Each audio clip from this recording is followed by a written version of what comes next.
গল্প টিভি।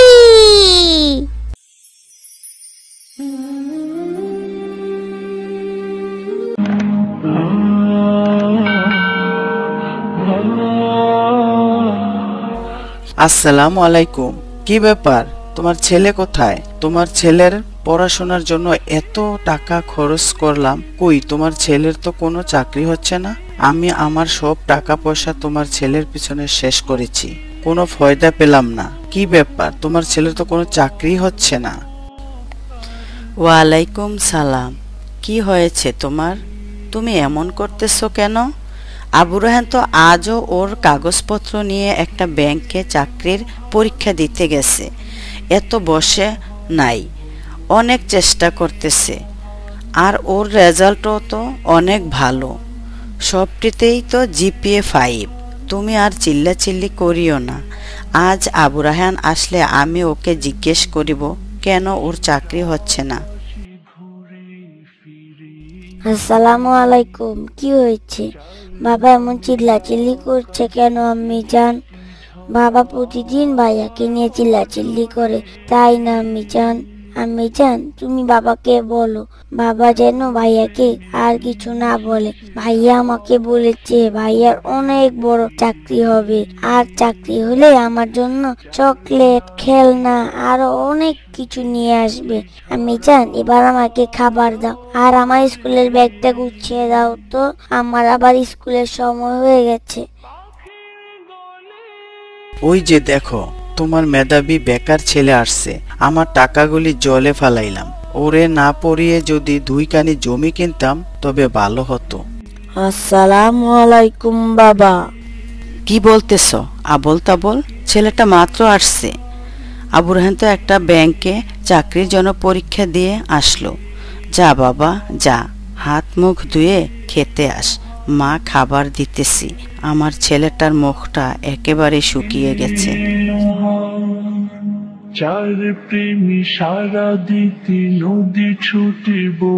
আচ্ছা, আমি নামাজে গেলাম। তোমার ছেলেকে বলো আর কত বসে বসে আমার উপরে খাবে। আমি আর পারতেছি না, আমার কাছে কোনো টাকা পয়সা নাই।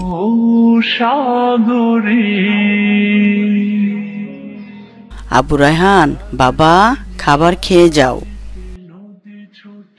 মা, খাবারটা অনেক মজা হয়েছে। তোমার হাতের রান্নাটা অনেক মজা মা। তোমার হাতের রান্না ছাড়া আমি খেতেই পারি না মা। আচ্ছা আবু রায়হান বাবা, তোমার ব্যাংকে কি চাকরিটা হবে না বাবা? আবু রায়হান, তোমার বাবার কিন্তু সংসার চালাতে অনেক কষ্ট হইতেছে বাবা। তোমার একটা চাকরির দরকার। এদিকে আলী স্কুলের বেতন ও জমে 6 মাস হয়ে গেল। তোমার বাবা আর পারতেছে না বাবা। মা, কি করব? আমি তো চেষ্টা কম করছি না। আমার কি বেকার থাকতে ভালো লাগে বলো মা? আর বাবা যে পারছে না তা আমি দেখতেছি। আমি অনেক চেষ্টা করতেছি মা।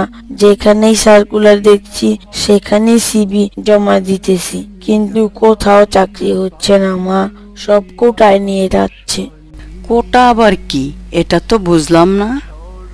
কোটা হলো মুক্তিযোদ্ধা, প্রতিবন্ধী, উপজাতি নানান মিলিয়ে 56% কোটা চাকরি পেয়ে যাচ্ছে। আমাদের তো কোটা নাই, তাই আমরা চাকরি পাচ্ছি না মা। কেন বাবা? তুমি তো অনেক মেধাবী। তোমার মতো মেধা তো খুব কম ছেলে মেয়েদেরই আছে। মা, এখন মেধায় কোনো চাকরি হয় না, শুধু কোটায় সব চাকরি করতেছে মা। তাহলে তোমাদের মতো মেধাবীদের কি আর চাকরি হবে না বাবা? মা, আজ শুনে আসলাম এই কোটার জন্য সারা বাংলাদেশে ছাত্রছাত্রীরা আন্দোলনে নামবে। আমিও এই মেধাবীদের সাথে আন্দোলনে যেতে চাই। যেভাবেই হোক এই কোটা আমাদের সরাতেই হবে মা। তা না হলে যে আমরা মেধাবীরা কোনো চাকরি পাবো না। আবার কিসের আন্দোলন নিয়ে কথা বলতেছো? আর কোনো বিপদ আমার জন্য আনিস না। এমনিতেই আমি সংসার চালাতে হিমশিম খাইতেছি। তুমি মানা করিও না।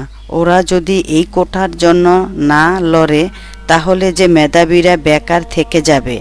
আমি চাই আবু রায়হান কোটা আন্দোলন করুক। এই 56% কোটা কোটা সরাতেই হবে। যা বাবা যা, এই কোটা আন্দোলন শুরু কর, আর তোরাই জয়ী হবি ইনশাল্লাহ। মা, বাবা, তোমরা আমার জন্য দোয়া করো, আমরা যেন এই কোটা সংস্কার বাতিল করে ন্যায়ভাবে কোটা সংস্কার করতে পারি। আর যতদিন পর্যন্ত আমাদের দাবি না মেনে নেবে সরকার, ততদিন পর্যন্ত আমরা রাজপথ ছাড়ব না ইনশাল্লাহ। মা, আমি গেলাম, আল্লাহ হাফেজ। কে মহান, কে মহান, কে মহান, যার প্রেমী দিন শেষে রাত আসে ঘুরে। আসসালামু আলাইকুম ভাবি, আপনি কি টিভি দেখেছেন? কোটা আন্দোলনে আবু রায়হানকে দেখলাম সবার সামনে। ভাবি, সারা বাংলাদেশের ছাত্রছাত্রী এই আন্দোলনে নেমেছে, আমি তাদের পক্ষে ভাবি। তবে দেখলাম অনেক ছাত্রছাত্রী গুলি খেয়েছে, অনেকে মারাও গিয়েছে। ওরা তো ন্যায়ের পক্ষে কোটা আন্দোলন সংস্কার করতে নেমেছে, কেন ছাত্রছাত্রীকে গুলি করে মারা হচ্ছে? এই তো ইসলামে নাই ভাবি, এরা ইসলাম লঙ্ঘন করতেছে। ওয়ালাইকুম সালাম ভাবি, বসেন। কি বলেন ভাবি? গুলি করে অনেক ছাত্রছাত্রী মেরে ফেলতেছে? হায় আল্লাহ, আমাদের আবু রায়হানের মতো যারা কোটা আন্দোলনে আছে, আপনি সবাইকে হেফাজতে রাখবেন আল্লাহ। আবু রায়হানকে একটা ফোন দিয়ে খবর নেই। হ্যালো আবু রায়হান বাবা, তুমি কেমন আছো? জি মা, আল্লাহ ভালো রেখেছেন। মা, আমি বাসায় আসতেছি, তুমি এখন ফোন রাখো। ভাবি, ইসলামে তো আছে ন্যায়ের পক্ষে লড়াই করার জন্য, অন্যায়ের বিরুদ্ধে রুখে দাঁড়ানোর জন্য। ভাবি, ওই যে ভাবি, আবু রায়হান আসতেছে। আয় বাবা আয়। তুই বাবা ঠিক আছো তো? বাবা, আর এই কোটা আন্দোলনে যাওয়ার দরকার নেই, আমাদের আর সরকারি চাকরি লাগবে না। মা, তুমি কি বলো? জানো মা, আজ অনেক মা বাবারা আমাদেরকে বিস্কিট পানি দিয়ে সাহায্য করেছে, এমনকি একটি ছোট বাচ্চাও আমাদের জন্য পানি নিয়ে এসেছে। জানো মা, পুরো বাংলাদেশ আমাদের পক্ষে। প্রবাসী ভাই বোনেরাও প্রয়োজনে শহীদ হয়ে যাব, তারপরেও কোটা সংস্কার আন্দোলন থেকে আসবো না। আমাদের অনেক ভাই বোনেরা শহীদ হয়েছে মা, তাদের রক্ত বৃথা যেতে দেব না ইনশাল্লাহ। প্রয়োজনে শহীদ হয়ে যাব, তারপরেও কোটা আন্দোলনে জয়ী হয়ে আসবো ইনশাল্লাহ। আবু রায়হান বাবা, আজ খবরে দেখলাম একটা ছেলে কোটা সংস্কার আন্দোলনে পানি খাওয়াচ্ছে। ওই ছেলেটার নাম নাকি মীর মুগ্ধ, ওকেও মাথায় গুলি করে হত্যা করা হয়েছে। আহ, কত সুন্দর আর কত মেধাবী ছিলেন ওই মুগ্ধ। ও নাকি সব সময় 5 ওয়াক্ত নামাজ পড়তেন বাবা।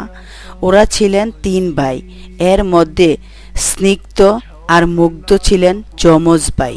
এই মেধাবী ছেলেকে গুলি করে মারা হয়েছে। ওই কেমন রাষ্ট্র? আমরা সবাই ছাত্রদের পক্ষে। ছাত্ররা তোমরা এগিয়ে চলো, আমরা আছি তোমাদের পাশে। আকাশ পানি